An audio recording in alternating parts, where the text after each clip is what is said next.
Matt Striebel back, first and only and recurring guest, Matt Striebel.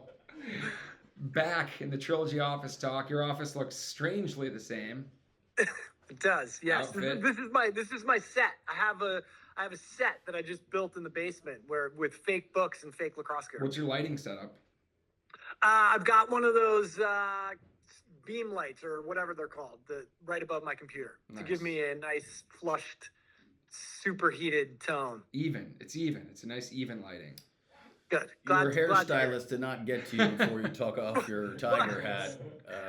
I didn't want to people to think that I was some kind of imposter if I actually had like combed my hair or done something like that. Blatant realism. People are just shocked you have sleeves on. So, hold on. One more thing about his hair. His hair was famous for a long time. This is true. Mr. Ball, right? It was Mr. Ball or like lacrosse. Man Ball. Man Ball. Man Ball. Man Ball was on Inside Lacrosse. Your hair was also featured prominently on the side of that like Warrior truck for a long time. That might have been your whole. Yep. You had elbow pads on the wrong elbows, I believe. That was your. Yep, definitely. That was how you were giving it to the man by wearing them on the wrong elbows. Wait, his hair was in the side of the. I think it was. He had like face paint. It was actually his whole entire image. But the Man Ball thing was his hair. Yeah, Man Ball. That's a fun fact. Yeah. God, I forgot about Man Ball. That's like the what is it, Clippy, the thing that pops up in Microsoft Word. You're like, get this out of here. They should have like a bracket, like all those kind of like totally brand characters. The Fox robot, get him in the mix. Andrew will put out a bracket with the best Fox robot. You know the robot, the Geico Fox lizard? Football robot. Yeah. Cletus, I believe it's Cletus. The Energizer Bunny. The Energizer Bunny's in the Final Four for sure. Yeah. So let's go way back, all the way back to the lands of horses and lacrosse balls, old fields. Wow. I actually just talked to the head of schools at Blair. He was a former coach and teacher at Old Fields, and I was reminiscing with him. I was like, oh yeah, we used to have to do ball hunts around the horses. But Old Fields, that was like the site of the first ever invite-only camp. So we run camps since 2005. I think it was probably 2010 maybe when we're like, we gotta find a way to take the kids that are like really starting to excel, because you get the overnight camp and you get kids that are brand new all the way to kids that were like trying to play college lacrosse, and we said we got to find a way to take those kids that want to take the next step and push them a little further, and that was the genesis of the first ever invite-only camp feature at Old Fields School in Sparks, Glencoe, Maryland. Yep. Featuring some hoops games in the hottest gym I've ever been in. Gym/sauna. I was going to say, I think Mike Williams is still walking around the parking lot trying to find cell service. He's like... But so that was year one, and I believe 2011, I want to say. Okay. It was the first year of that. And now we're 2025. We've got Future Aces New England, which is, your baby. Matt, we've got Future Aces East, which Ryan has been a big part in, and Brian Farrell has directed, and then Future Aces Tri-State, and now this year adding Future Icons Tri-State on the boys' side, on the girls' side, which was Rising Winners last year, and then Future Icons New England at St. Mark's. We're really excited to have that. So we'll have 5 of these kind of like invite-only high-level middle school camps, but I still think they are my favorite thing to do in the summer, other than maybe ice, where all 3 of us get to be together. But I think you talking to families and kids that have gone through it, and Andrew does an amazing job of posting like our alumni and the success they're having in the NCAA, and so many of them have come through the Future Aces program and really built their foundation. I was in the gym working out, talking to a lady who saw my Trilogy. She said, oh yeah, my son did Trilogy, and then halfway she's like, I forgot he went to Future Aces in Towson and he loved it. That like turned around, it made him like super invested in lacrosse. And I was like, oh yeah, that was the first year we did it. Ryan was the director. She was like, yeah, it was amazing. So it's just cool to hear those stories.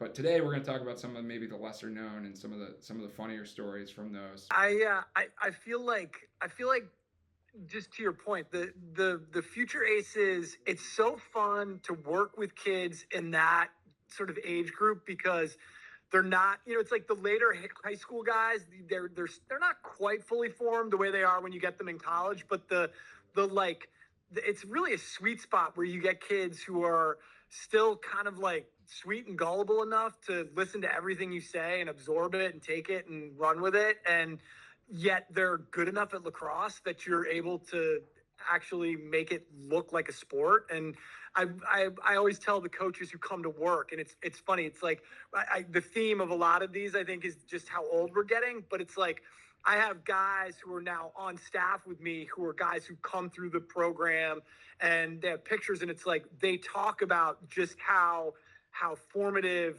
being at those camps was for them, because it was the first time in like New England or like in a spot like this where they were able to play with all the kids who were really good in that area. And now it's obviously become much easier to do that with the club scene and all that. But for a lot of these kids, it's a great way to like come together and then keep in touch going forward. So we have these groups that come back. I know this happens in New England, who've like been there for multiple years, and yet they don't live in the same town, which is great. So.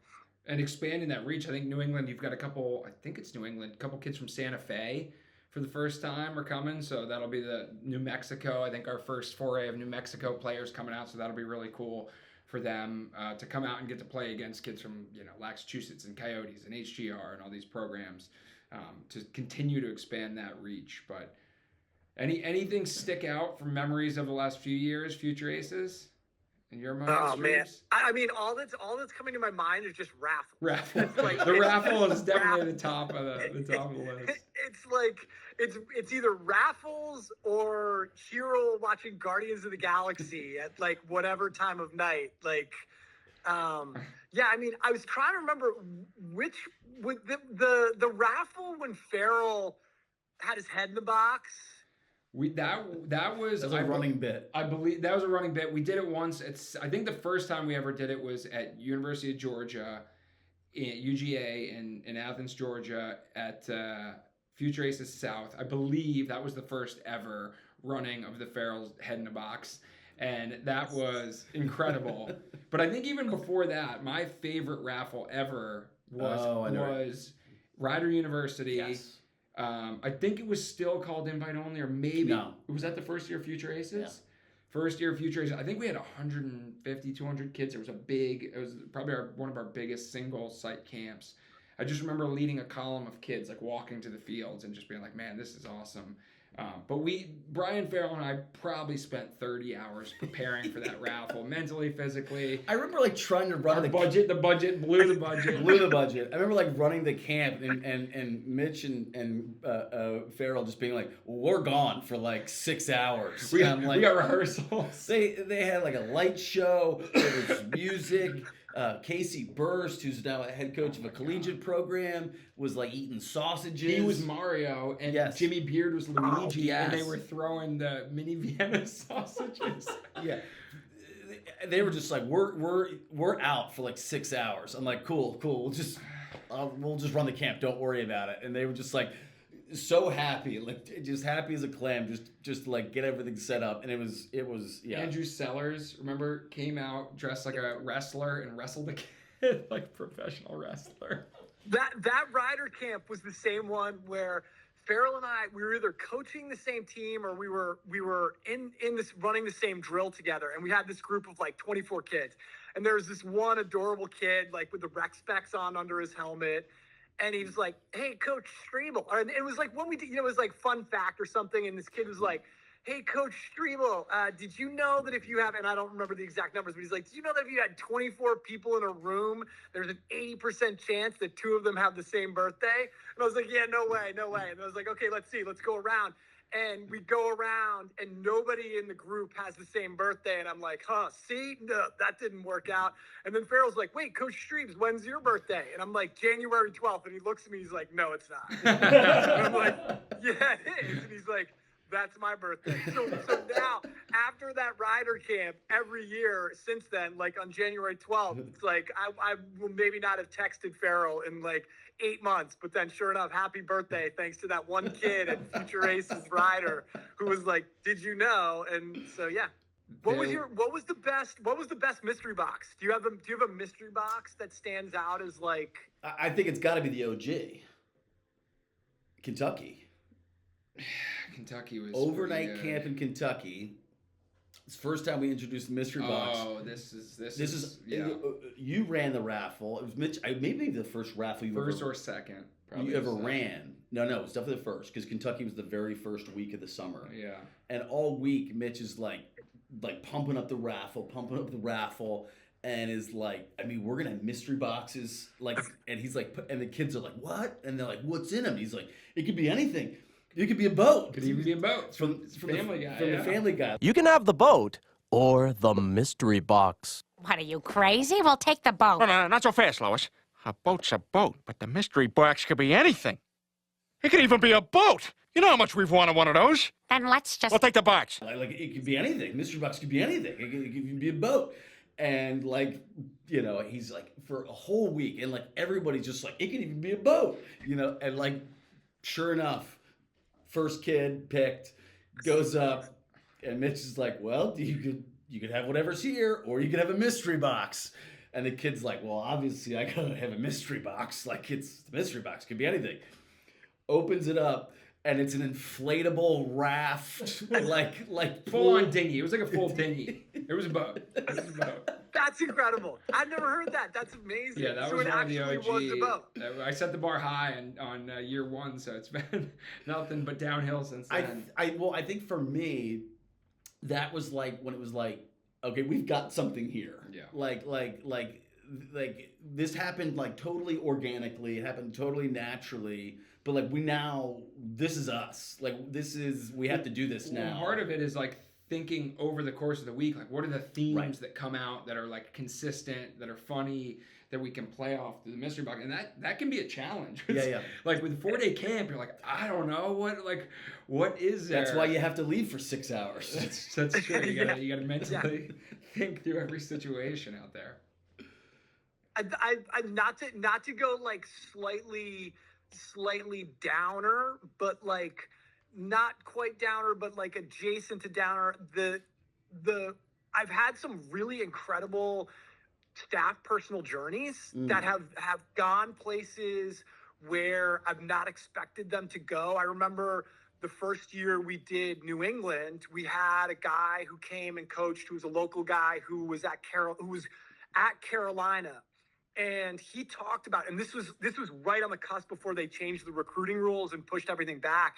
But he talked really candidly, and it's amazing how open a lot of the coaches are, and just talking about sort of what that experience is like. And I think it's of the off-field things that we do. I think for the kids, that can sometimes be the most valuable because it's really eye-opening. And I remember we had a guy, this has always stood out in my memory of those camps, who talked about how intense the process of having Division I coaches call him and put pressure on him, and how he was an 8th grader. This was again, before the rules changed, how he was an 8th grader and ended up having panic attacks, and just how coming out of that, how honestly and openly he talked to the kids about echoing a lot of the things that we end up talking about in terms of fit, and make sure you're going to a place that meets more than lacrosse, and you like it academically, and it's the right size. And I think that's that it sounds, again, as I said, like kind of a downer, but it's actually a really positive thing because the information it provides these kids in terms of, oh, it's not just about lacrosse. I need to kind of approach this in a more holistic way that's going to be long-term healthy for me. So I think that's that has always stood out, just how quiet that little auditorium was with the 100 kids we had listening to this guy talk about the intensity of that experience, and people being like, whoa, that's not what I was expecting. Well, that connection, it's sometimes it's just magic, where it's the right kids, the right message. We had that 2 years ago. Tom Schreiber came and talked to the Future Aces Tri-State, and he's an amazing speaker, but he talked for 10 minutes, and then we're all right, we'll open up for questions.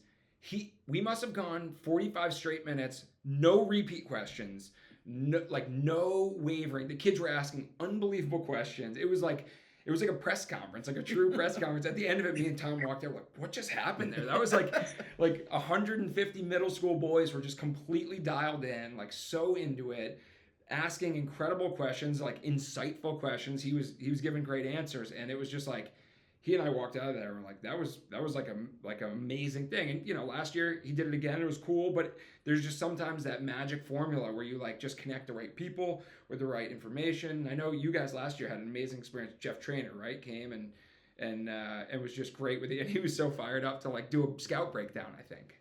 Yeah, it was like one of those things that, again, it was, it was like, I forget why, but we had somehow the schedule was compressed because of weather and we had to move stuff around. So we had our pro guy there. Jeff was there that day. And we also wanted to do some kind of a film breakdown because I think that the film, showing kids, talking to kids about how to watch film, I know it's not something, I didn't know anything about it before I got to college. And now it's like, I think just watching my own kids watch European soccer on a regular basis, it's like you can see, literally just it's the whole Earl Woods thing where he just like swung a stick. It's like just watching games is so critical. But we wanted to two-bird it, and I was like, oh, okay, we have Jeff here. I was like, hey, will you take us through like your scout for this PLL game? And it was, it was one of those things where I was expecting him to be very general and not give, and it was like, he talked about specific matchups, how they were approaching Connor Schellenberg. Like they're like, we want to. Don't share too much. Don't share too much. Don't. It was fascinating. And the kids coming out, it was the same kind of thing where the kids just blasted him with questions. And, the pro guys, it's like that's where you're like, oh, Jeff, he was out on the field with the kids doing shooting, but it's like I could watch in real time his impact on the kids and just being like, oh, these kids, this is something that they're walking away from this experience and being like, that guy was awesome. And then watching him, it's fun. I was watching him in what's the PLL that you just came off, Rye, watching the Cannons. Championship Series, yeah. Yeah, and watching him and being like, oh, he talked about that, and watching it just like in real time in the game. Going back to the original at Ryder, there was two goalies. If you recall, I think we had 8 teams, and there was 2 teams that only had one goalie each, and they were probably they were like 5th graders or something, first year goalies, like. This was the first or second year doing it. The kids were like, I don't know, these kids maybe were up to par the rest of the kids. And there was one game where they battled each other, and it was, a lot of shots were going in. But then you look fast forward, 12 years later, 10 years later, and those guys, I think one of them ended up playing Division I lacrosse as a goalie, and the other one I'm not exactly sure what happened to. But like that I think also speaks to this like crazy like. You got to be so good when you're in 5th grade. It's like, no, just continue to develop. Well, continue to get better. At that point, it was 6th, 7th, 8th, and it was they were all mixed. They were all together. It was before we'd introduced 5th grade, and they were all 8th graders. And it was before the club, like everything was grad year. So we just threw them all into kind of one big pool. Yeah, but I think it just shows that and we've seen it year in year out now of like the kid who's the best in 5th or 6th grade. He might stay the best, but then there's also those kids that are going to continue to develop and get better and get better and get better, and then go on to play at a high level. I was just commenting to Andrew, spring break training, Brewster is coming, and they've got Liam Podmore, who is an ice kid. Yeah. He was original, like OG New England day camp back at Southborough, McAfee Fields, which Matt, you and I probably coached him when he was in 1st grade, 2nd grade. And not that he was bad then, but he has just continued to develop, and now he's committed to go play at Endicott, a strong D3 program. It's just been it's cool to watch that continued development and kind of get to be checkpoints along the way with a lot of these kids. And Future Aces, for some of them, has been just such an awesome opportunity for kids that maybe you're like, I don't know what it's going to turn into, and then they become Division I goalie leading their team in saves. For me, I think the wildest like day camp to then – is not within a specific player, but within a family. So when I went as a Gilman, I got to Gilman in 7th grade, and I, had my circle of friends, right? And one guy had like kind of played lacrosse, but like not really. And so I'm like, well, if you're one of my best friends, like, and we're playing lacrosse together, like obviously, like, and you need to get. Like, I want to win. Like, you need to get better. So I like basically gave him like private lessons, like starting in like 7th, 8th grade, like started giving him kind of private, no joke, like private lessons, like teaching him like can openers. He played defense. So I'm like working on his stick work, working on his footwork, working on his checks, like basically just teaching him how to play lacrosse at like 7th grade so that he could be like good on the middle school team. Fast forward, so I'm teaching him how to play lacrosse in his formative years, 7th grade, as his peer. Fast forward, so he ended up going play Division III lacrosse, went to F&M. His son then went to Future Aces a couple years ago, and I'm at the camp teaching his kid to play at the exact same age that I taught him to play. Talking about David Taller, one of my best friends, near and dear, and then his son Jackson, who came to Future Aces a couple years ago, and it was like this weird pinch me moment. Does he look and does he have similar mannerisms to his dad? Or yeah, of course, yeah. but it was just like this transporting you back in time. It was just like this wild cycle of life. Not only that I got to teach one of my peers sons, that's super special. And, I think the only thing it'd be compliment if you're teaching your own kid, but teach one of your best friend's kid. But it was just the fact that I was teaching him at the exact same age that I taught his dad. That was the wildest thing for me. You're probably a better teacher now than you were back in 7th grade. You've gotten a lot more reps in, that's for sure. Got a lot more reps. He's way better than his dad ever was at that age. Way better, Dave. You know this. Jackson's way better. And of course, Dave played defense. His son's a stud offensive player as well. So it's that was. It's also funny to kind of see those type of nuances. I also love the Mitch. You sort of alluded to this, but we had he's I think it's Chase Gregory. He's a long stick at Loyola now. He went to Brewster. He was when we did Future Aces at UMass. It was the first year we did it at UMass. He came down from Maine. And one of our coaches, this guy, Brian Johansmeyer, is a good buddy of mine. He coached at Amherst College, played at Stony Brook. He was like a D midi. He was this little D midi. And so he would always draft. We would always do drafts. And he would draft all the small, just fighter kids who were we kind of joke about this. Rye always has all the nerdy kids on his team who are super smart. And it's you have all the grinder D guys. And I just take any midi who can run. That's how we anyway. Johansmeyer would take all these little tiny shrimpy kids who were just tough and gritty, and however many years later, I get this text from Mike Williams, and he's like, "Dude, Chase Gregory's 6'1", and now the starting long stick at Loyola." And it's when he came to camp, he was one of those kids where we were all yeah, it's maybe D3, you're probably going to be on the small side. And I love now that we have sort of a foothold here in Massachusetts. Within a 3-year window, we'll get to see a kid who comes in like that. And then it's 2 years later, he comes to the check-in table and you're oh, whoa, hey dude, you're 6 feet tall now. And you're definitely going to be playing at a Division I college. So that's always Matty fun. Ramos, right? Matty Ramos, we've been working with since kindergarten. And now he's, a top recruit in the country. And I get to, I watch a highlight. I'm oh, that's Matt Ramos. He's a beast. Yep. Yeah, that's another one where I was I remember writing his evals and being here are the things I think you need to do. I was I remember I told him to watch specific film, and then it was the next year I talked to him about Rob Pennell. I remember that. And the next year he came back.